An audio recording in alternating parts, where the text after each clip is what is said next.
Bullet ટ્રેનને લઈને મોટા સમાચાર આવી રહ્યા છે। 2027માં દેશમાં પ્રથમ બુલેટ ટ્રેન દોડશે। 15 ઓગસ્ટ 2027ના દિવસે દોડશે બુલેટ ટ્રેન। કેન્દ્રીય રેલવે મંત્રીએ જાહેરાત કરી દીધી છે। બુલેટ ટ્રેન પ્રોજેક્ટનું કામ હાલ પૂરજોશમાં ચાલી રહ્યું છે। લોકોને પ્રશ્ન છે કે આખરે ક્યારે દેશની બુલેટ ટ્રેન દોડશે। આખરે દેશવાસીઓને કેન્દ્ર સરકાર દ્વારા એક ખુશ ખબર આપવામાં આવી।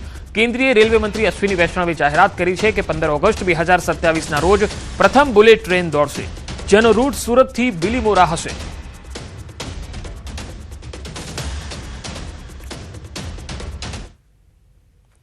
पहला सेक्शन है सूरत से बिलीमोरा ओपन होगा, उसके बाद में वापी से सूरत ओपन होगा, उसके बाद में वापी से अहमदाबाद ओपन होगा और उसके बाद में ठाणे से अहमदाबाद ओपन होगा, फिर मुंबई से अहमदाबाद होगा। ये 1 बाय 1 सीक्वेंस। हाँ, अंडर बता सकते थे 2027 का अगस्त 2026, 15 अगस्त 2027। જગતના તાત પર ફરી માવઠાનો ખતરો છે। નવા વર્ષમાં વરસાદ બની શકે છે વિલન। અંબાલાલ પટેલે માવઠાને લઈને આગાહી કરી છે। ઉત્તર ગુજરાત, કચ્છ અને સૌરાષ્ટ્રમાં માવઠું થઈ શકે। હળવો અને છૂટો છવાયો વરસાદ પણ થઈ શકે। વાદળછાયું વાતાવરણ રહેવાની શક્યતા છે।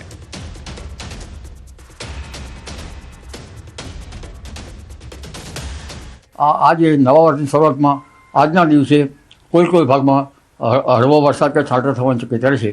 ઉત્તર ગુજરાતના ભાગો, કેટલાક કચ્છના કોઈ ભાગો અને સૌરાષ્ટ્રના છૂટાછવાયા ભાગોમાં ક્યાંક છાંટાછૂટી કે હળવો વરસાદ થઈ શકે। અને હવે તડકા વચ્ચે ગુજરાતના ઘણા ભાગોમાં વાદળ આવતા જણાય। મધ્ય ગુજરાતના ભાગોમાં પણ વાદળ આવતા જણાય। તો હાડ થીજવતી ઠંડીમાં ઠૂંઠવાવા તૈયાર રહેજો। ઠંડીને લઈ અંબાલાલ પટેલે એક મોટી આગાહી પણ કરી છે। જાન્યુઆરીમાં હવામાનમાં પલટો આવશે। 2 થી 4 જાન્યુઆરીમાં ઠંડીનો ચમકારો વર્તાશે। 11 જાન્યુઆરીએ ઠંડા પવનો અને હાડ થીજવતી ઠંડી પડશે। ઉત્તર ગુજરાત, મધ્ય ગુજરાતમાં ઠંડી વર્તાશે।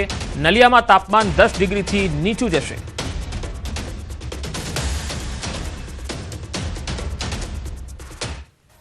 જાન્યુઆરી માસમાં એક નબળો પશ્ચિમ વિક્ષોભ 4 તારીખ આસપાસ આવવાની શક્યતા રહેશે। દેશના ઉત્તરીય પર્વતીય પ્રદેશોમાં ફરી હળવો ટોચના ભાગમાં હળવી બરફવર્ષા થશે, જેની અસર પણ થવાની શક્યતા રહેશે। 11મી જાન્યુઆરીથી ઠંડા પવનો હાડ ધ્રુજાવે અને તારીખ 18થી 21માં પણ એક પશ્ચિમ વિક્ષોભ આવતા તેની અસર પણ ગુજરાત ઉપર થઈ શકે। કચ્છના નલિયાના ભાગમાં પણ 10 ડિગ્રી સેલ્સિયસથી ઘણું નીચું જવાની શક્યતા રહેશે। ઉત્તર સૌરાષ્ટ્ર, રાજકોટ, સુરેન્દ્રનગર વગેરે ભાગોમાં પણ ઠંડા પવનો ફૂંકાશે। મોરબીના ભાગોમાં પણ ઠંડા પવનો ફૂંકાશે। જામનગર અને સૌરાષ્ટ્રના કેટલાક ભાગમાં ઠંડા પવનો ફૂંકાશે। અને લગભગ જાન્યુઆરી માસમાં ગુજરાતના હવામાનમાં પલટો આવી શકે, વાદળવાયુ પણ આવવાની શક્યતા રહેશે। હવામાન વિભાગની આગાહી પ્રમાણે રાજ્યના કેટલાક વિસ્તારોમાં આજે વાતાવરણ પલટાયું હતું। ખાસ કરીને રાજકોટના ગ્રામ્ય વિસ્તારોમાં સવારે માવઠું થયું, તો આ તરફ સાબરકાંઠા પંથકમાં પણ વરસાદી માહોલ રહ્યો। તો નવસારી જિલ્લાના કેટલાક વિસ્તારોમાં સવારે વરસાદી ઝાપટા પડતા ખેડૂતોની ચિંતામાં વધારો થયો। અરવલ્લી અને વાવ-થરાદના વિસ્તારોમાં વહેલી સવારે ધુમ્મસભર્યું વાતાવરણ છવાયેલું રહ્યું। 4 અલગ અલગ તસવીરોમાં તમે જોઈ શકો છો। સાબરકાંઠા, રાજકોટ, નવસારી અને મહીસાગર, જ્યાં ગ્રામીણ વિસ્તારોમાં પણ માવઠું જોવા મળ્યું હતું। ક્યાંક ધુમ્મસનું વાતાવરણ તો ક્યાંક વાદળછાયું વાતાવરણ રહ્યું, જેના કારણે ખેડૂતોની ચિંતા હવે વધી છે। જીરાના પાકમાં સુકારા નામનો રોગ આવતા ખેડૂતો હવે ચિંતિત બન્યા છે। માવઠાએ સૌરાષ્ટ્રના ખેડૂતોના હાલ બેહાલ કર્યા છે। સુરેન્દ્રનગરમાં કાચું સોનું ગણાતા જીરાના પાકમાં સુકારા નામનો રોગ આવી જતા ખેડૂતો ચિંતિત બન્યા। જીરાનો પાક ઉભે ઉભો સુકાઈ રહ્યો છે, કારણ કે દિવાળી ટાણે થયેલા માવઠાના કારણે જમીનમાં ભેજ છે। આ વખતે ઠંડી ઓછી પડતા જીરાના પાકને વાતાવરણ માફક આવ્યું નથી। એક અંદાજ પ્રમાણે જિલ્લામાં 30,000 હેક્ટરમાં જીરાનું વાવેતર થયું છે। મોટાભાગના ખેતરમાં સુકારાનો રોગ આવતા ખેડૂતોને નુકસાની વેઠવી પડે તેવી સ્થિતિ ઊભી થઈ છે। ખેડૂતોનો દાવો છે કે જો આ જ પ્રકારની સ્થિતિ રહેશે તો ઉત્પાદનમાં 60 થી 70% સુધીનો ઘટાડો થવાની સંભાવના છે।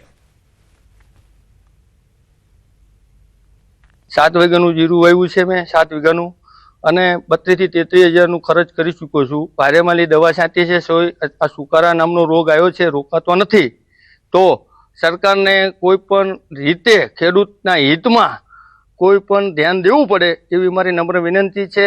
એમાં ખાસ કરીને અત્યારે જીરાના પાકમાં જે સુકારા નામનો રોગ આવ્યો છે તેના કારણે ખેડૂતોને મોટી નુકસાની આવે એવું છે. ફુકારો આવવાનું કારણ કે ચોમાસું જે માવઠું થયું તેના કારણે જમીનમાં ભેજ હતો અને ભેજના કારણે હુકારો આવી ગયો છે. અને જે ઠંડી શિયાળામાં ડિસેમ્બરમાં પડવી પડે એ ઠંડી નથી પડતી, એટલે ગરમીના વાતાવરણના કારણથી જે જમીનમાં ફૂગથી હુકારો આવી ગયો છે. તો આની માટે ખેડૂતોને મોટી નુકસાની આવે એવી શક્યતા છે.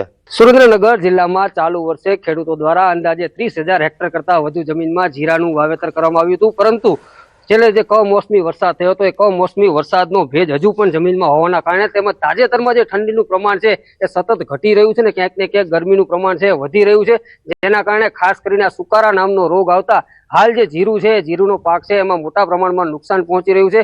ઉત્પાદનની જો વાત કરવામાં તો ક્યાંક ને ક્યાંક જે ઉત્પાદન છે એમાં અંદાજે 60 થી 70% જેટલો છે ધરખમ ઘટાડો નોંધાય એવી શક્યતા છે. ત્યારે ફરી એકવાર સુરેન્દ્રનગર જિલ્લાનો જગતનો તાજ છે કુદરતની સામે લાચાર બન્યો છે. અક્ષય જોશી, ન્યૂઝ 18 ગુજરાતી, સુરેન્દ્રનગર. રાજકોટના ન્યારા ગામમાં માવઠાએ ફરી ખેડૂતોને રોવડાવી દીધા. કમોસમી વરસાદના કારણે 20 વીઘાના ખેતરમાં ઘઉંનો પાક ઢળી પડ્યો, તો ધાણાના પાકને પણ મોટા પાયે નુકસાન થતા ખેડૂતો મુશ્કેલીમાં મુકાયા. 15 દિવસ બાદ લેવાનો ઘઉંનો પાક ઢળી પડતા ખેડૂતોને મોટા પાયે નુકસાન થવાની ભીતિ છે. ગઈકાલે રાજકોટ જિલ્લામાં પડેલા કમોસમી વરસાદે ખેડૂતોને મુશ્કેલીમાં મૂકી દીધા છે. ખાસ કરીને અત્યારે જે રાજકોટ જિલ્લાનું ન્યારા ગામ છે ત્યાંના આ દ્રશ્યો જોઈ શકો છો. આ ઘઉંનું ખેતર છે. ઘઉંના ખેતરમાં જે દ્રશ્યો જોઈ શકો છો કે અહીંયા આખો પાક છે તે ઘઉંનો પાક છે તે અત્યારે જે સૂઈ ગયો છે, ઢળી ગયો છે. કહી શકાય કે આ જે છે ઘઉંની જે પાક તૈયાર થઈ ગયો હતો ને માત્ર 15 દિવસ બાદ જ જે પાક લેવાના હતા. ખેડૂત આ જે પાક છે તે 15 થી 20 દિવસમાં માર્કેટિંગ યાર્ડ સુધી પહોંચવાનો હતો. જોકે એ પહેલા જ ગઈકાલે જે કમોસમી વરસાદ આવ્યો હતો ને કમોસમી વરસાદના કારણે જે આખું ખેતર છે તે અત્યારે જે છે એ ઘઉંનું ઢળી ગયું છે. માત્ર ઘઉં નહીં, ધાણા સહિતના જે તલ સહિતનો જે ખેત પાક છે તેમને પણ વ્યાપક પ્રમાણમાં નુકસાન આવ્યું છે. આ નુકસાનીના દ્રશ્યો જોઈ શકો છો કે જે ખેડૂત છે તેમની શું સ્થિતિ થઈ હશે જ્યારે તેમનો મહામૂલો પાક છે તે આ રીતના ઢળી પડ્યો છે. આખું 20 વીઘાનું ખેતર છે તે આખું તેમાં મોટા પ્રમાણમાં નુકસાની છે. કે ખેડૂતો છે આપણે એમની સાથે પણ વાત કરવાનો પ્રયાસ કરીશું. જે રીતના જે કમોસમી વરસાદે જે રાજકોટ જિલ્લામાં પડધરી તાલુકાના અનેક ગ્રામ્ય વિસ્તારોમાં નુકસાની સર્જી છે, શું કહેશો, કેવી નુકસાની, ગઈકાલે શું સ્થિતિ હતી? કાલે 5 વાગે વરસાદ આવ્યો હતો, બરાબર. વ્યાપકમાં પવન આવ્યો, વરસાદ આવ્યો અને પૂરેપૂરો ઘઉંનો પાક સંપૂર્ણપણે ઢળી પડ્યો છે, બરાબર. હવે આ પાકનું શું થઈ શકે? આમાં કંઈ ઉપયોગમાં આવી? કાંઈ લેવા પણ જ નથી સાહેબ. આમાં હે ને ખરાઈ થાય એટલે સીધું રોટાવેટર જ મારવાનું. ચોક્કસથી શું કહેશો હિતેશભાઈ? ખાસ કરીને તમારા ગામમાં આવા કેટલા ખેતર હશે? ગઈકાલે શું સ્થિતિ છે અને કયા કયા પાકને નુકસાન છે? કાલે 31 તારીખે ઘણી જગ્યાએ અમારા ગામમાં જાજા સર્વે નંબર એવા છે કે અહીંયા ઘઉં છે, ચણા છે, ત્યારબાદ ધાણાનું છે, તલીનું છે. અમારે વ્યાપક વાવેતર આ જ છે અને મેજોરિટી તમામ વાવેતરમાં નુકસાન અત્યારે પાકના આરે આવી ગયું છે. હાવ ખેડૂતના મોઢે આવવાનો કોરિયો છીવાઈ ગયો.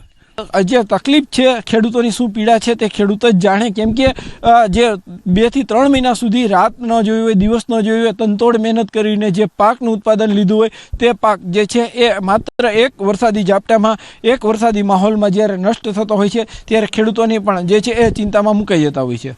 હાર્દિક જોશી, ન્યૂઝ 18 ગુજરાતી, રાજકોટ. અમદાવાદના સાણંદ કલાણા ગામમાં જૂથ અથડામણનો મામલો. પથ્થરમારો કરનારા 20 લોકોની ધરપકડ થઈ છે. 2 જૂથ વચ્ચે સામાન્ય બાબતમાં પથ્થરમારો કરવામાં આવ્યો હતો. સાણંદ જીઆઈડીસી પોલીસે આરોપીની ધરપકડ કરી વધુ તપાસ શરૂ કરી છે. પથ્થરમારોનો બનાવ જે છે એ બન્યા બાદ પોલીસ દ્વારા સમગ્ર વિસ્તારમાં કોમ્બિંગ હાથ ધરાયું હતું. કુલ 60 લોકોની અટકાયત થઈ, જે પૈકી ગુનામાં 20 લોકોની ધરપકડ કરાઈ છે.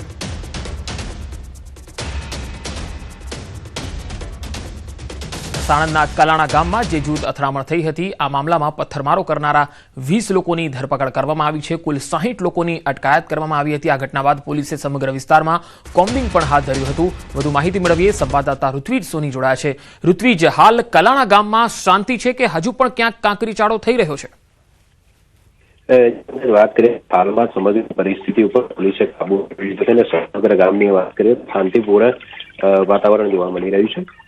મહત્વની બાબત એ છે કે જે પ્રકારે આ બનાવ સામે આવ્યો હતો અને ત્યારબાદ કેટલાક વિડીયો છે તે પણ સોશિયલ મીડિયામાં વાયરલ થયા હતા.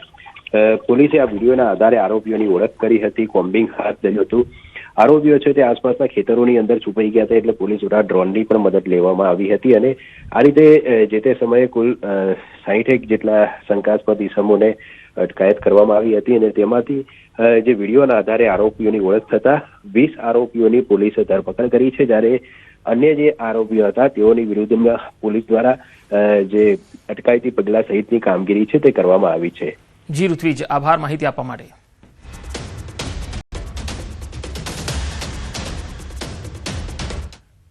પાટણમાં 31 ડિસેમ્બરની મધરાત્રે જૂથ અથડામણ થઈ અને હારીજ તાલુકાના અડિયા ગામનો આ બનાવ છે. નોનવેજની દુકાન પર રૂપિયાની લેતી દેતી બાબતે ઘર્ષણ થયું. બે જૂથ વચ્ચે બરાબરની જામી અને ત્યારબાદ રૂપિયાની લેતી દેતી બાબતે હુમલો પણ થઈ ગયો. હુમલાની આ ઘટનામાં 2 લોકો ગંભીર રીતે ઘાયલ થયા. ઘાયલ થયેલામાં એકની હાલત વધુ ગંભીર બતાવાઈ રહી છે. ઘાયલ થયેલા લોકોને સારવાર માટે હોસ્પિટલમાં ખસેડાયા છે. હુમલાની ઘટનાને લઈ પરિસ્થિતિ વધુ ન વણસે તે માટે પોલીસનો ચુસ્ત બંદોબસ્ત ગોઠવવામાં આવ્યો.